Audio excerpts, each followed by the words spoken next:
Hello दोस्तों, welcome to my channel. हम पढ़ेंगे कुछ एमसीक्यूज पॉलिटी के जो यूपीएससी और पीसीएस में आ चुके हैं। चलो स्टार्ट करते हैं हम। जैसे कि सर्वोच्च न्यायालय किस अधिनियम के द्वारा पहला कलकत्ता सर्वोच्च न्यायालय बनाया गया था? इसको हम देखेंगे सर। जो 1773 रेगुलेटिंग एक्ट के द्वारा बनाया गया था। इसमें जो तो सबसे प्रमुख न्यायाधीश थे वो थे एलिजा एम्पे। इसके मुख्य न्यायाधीश कौन थे? एलिजा एम्पे इसके मुख्य न्यायाधीश थे। निम्नलिखित में से किसने भारत में अंग्रेजी शिक्षा की नींव रखी? मतलब किस एक्ट के द्वारा भारत में अंग्रेजी शिक्षा को चालू किया गया था? इसमें ये आप देख सकते हैं कि 1813 का charter act, general committee act 23 का, और ये है प्राच्य विद एवं आंग्ल विवाद। इसमें हमें देखना है कि पहला है, ये है जनरल कमेटी वाला। इसके अंदर हमारा आंसर होगा ये डी। इसमें तीनों आएंगे। 1813 में एक चार्टर एक्ट लाया गया था जिसके द्वारा पश्चिमी शिक्षा को बढ़ावा दिया गया था, और इसमें 1 लाख रुपए प्रति वर्ष खर्च किए गए थे। और उसमें 1823 में क्या हुई थी, एक कमेटी का गठन किया गया था जिसके कमेटी का नाम था general committee of public instruction. इसका काम क्या था? अंग्रेजी शिक्षा का प्रसार कैसे किया जा सके। इस कमेटी के जो अध्यक्ष थे वो थे लॉर्ड मैकाले। कौन थे? लॉर्ड मैकाले इसके अध्यक्ष थे।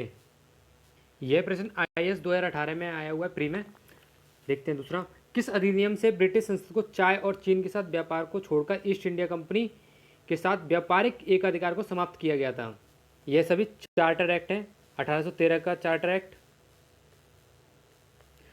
1833 का चार्टर एक्ट, 1853 का चार्टर एक्ट, और 1853 और 73 का चार्टर एक्ट। ये है RO और UP PCS में आया हुआ क्वेश्चंस। 1813 में चार्टर एक्ट के माध्यम से ब्रिटिश संसद ने चाय और चीन के साथ व्यापार को छोड़कर ईस्ट इंडिया कंपनी के भारत के साथ व्यापारिक एकाधिकार को समाप्त कर दिया था, और इसने समस्त व्यापारिक कार्य समाप्त करने के साथ साथ भारत में राजनीतिक कार्य करने की इच्छा जाहिर की थी।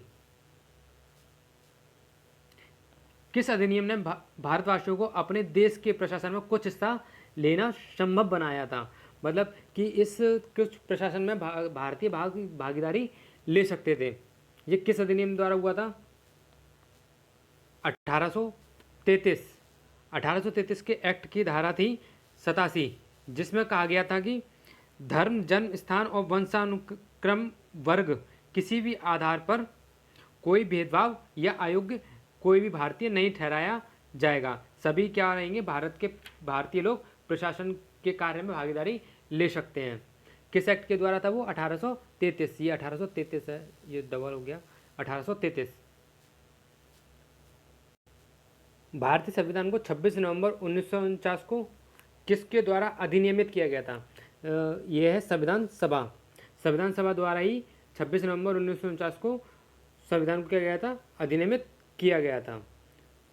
यह हमारी उद्देशिका है संविधान की, उसके अंदर लिखा हुआ है।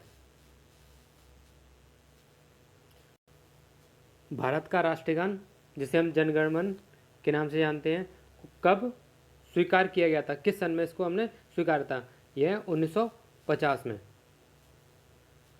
भारतीय न्यायालय में जो न्यायालय फैसला देता है उसका पुनर्परीक्षण, मतलब जैसे किसी केस पर सुप्रीम कोर्ट या हाई कोर्ट ने कोई फैसला दिया, उसको अगर वह दोबारा से उसकी पुनः परीक्षा ले सकता, मतलब दोबारा से रिव्यू कर सकता है, उसको अपने केस को बुला करके दोबारा से चेक कर सकता है, तो वो किस संविधान से लिया गया था? किस देश के संविधान से लिया गया था?